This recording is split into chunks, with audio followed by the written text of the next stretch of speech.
Welcome to Titan's grave. The grave of a giant, nay, gargantuan being slain thousands of years ago. Whatever monstrosity killed this Titan, now, that's something I don't want to face here. This place gives me the creeps, and is shrouded in dark magics. Turns out our brave knight was a little bit wrong with some of that, for it was not slain by a giant beast, rather made, using a little dollar store skeleton.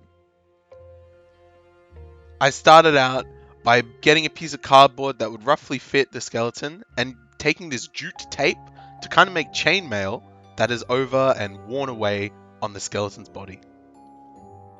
It looks really cool, but you're going to need some super glue to keep it down because the tape is just not sticky enough. And then, just like any plastic model, gonna have to get rid of any mold lines that were made when the entire thing was cast in plastic. And then I start breaking it up into little pieces. That way I can have it as scatter and I can move it around the battlefield. And once I'm happy with that look and the pose that it's going to take, I start carving out the single corrugated cardboard that it's all going to sit on top of.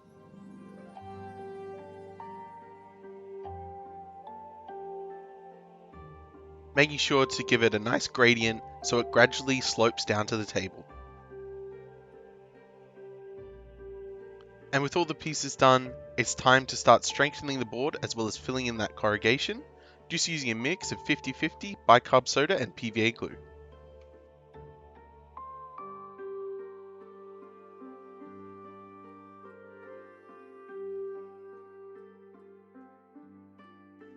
When that's a little bit dry, I then come in and cover it all in more PVA glue and dunk it all inside of my ground covering mix, which is a mix of small, medium, and large grain sand, as well as some other bits and bobs that fall in there.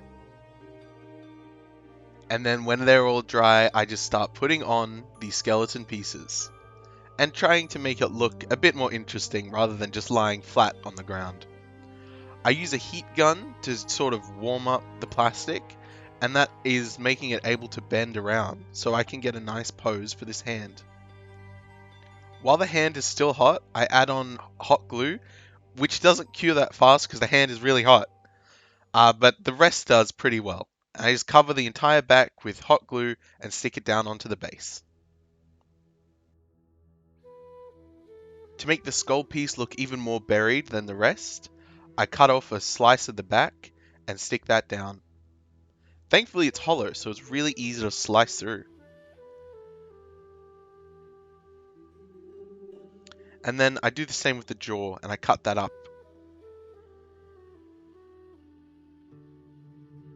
To give the ground even more dimension and make it look like these bones are really buried and covered in dirt, I go through around all the edges of the bones and cover it with a thick layer of PVA glue, and then cover that with even more of that ground covering. And using some more bases, I want to give these scattered terrain pieces a really eerie feeling. So I'm going to make some dead looking trees. Using the same method I used in my angel diorama, I take a bunch of pipe cleaners and twist them up to look like armature of a tree. The thicker ones use about 20 and the thinner ones use about 10.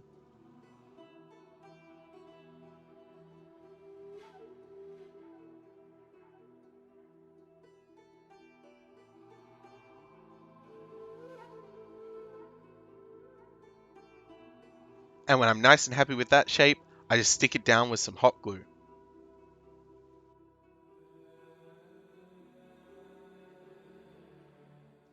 Making sure that a medium or small sized creature can hide in between the roots and that it's very playable. I'm happy with all of the orientation of those roots, so I start burning out all the fuzz to give it that nice texture. But because I'm making a lot of these, I switch over to the heat gun and that goes way, way faster.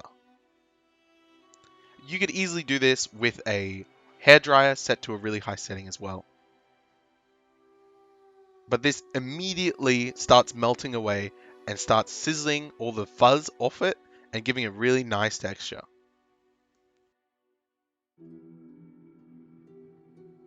To get rid of any warping on the cardboard, I cover the back layer with a bunch of PVA glue and stick that down to a flat piece of parchment paper. Then come back several hours later when it's nice and dry, peel it off, and any warping is solved.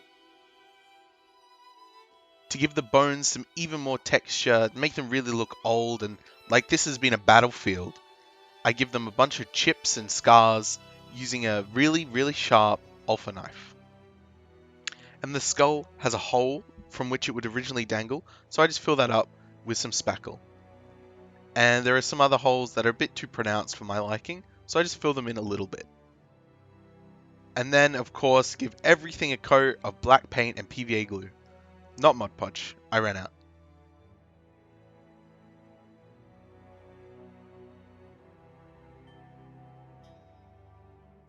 And then it's a pretty simple paint job. I paint all of the ground, all of the dirt in burnt umber, which is a really dark brown. And as I'm layering it on, I make sure to have a really wet brush so it gets in all the nooks and crannies from all of the texture. I then paint the trees in a burnt sienna, which is a much lighter brown compared to the burnt umber. And again, I use a really watered down brush to get in all of the textures of this tree. And it's really important that it had a black base coat underneath, because any parts that we miss will be black instead of really colorful. And the parts that I miss with black, I make sure to go over them with brown really well. I then mix together an off-white color using white and burnt sienna, just to give us that nice bone sort of beigey color. And I cover all the bone in that, and this needs 3 coats, because it does not go down very well. But it looks great after it's nice and opaque. And then I give all of the bones a nice coat in a brown wash. This is mixed together using burnt sienna, water, and a little bit of Flow-Aid. And I end up giving this 2 coats just to make it look really worn, really aged, and really old. And to bring out the detail of the trees and all the ground texture, I cover it all with a light tan dry brush. This is slightly more brown than the tan mixture for the bones, but still in the same sort of spectrum. And I use the same pot of paint to mix up this color.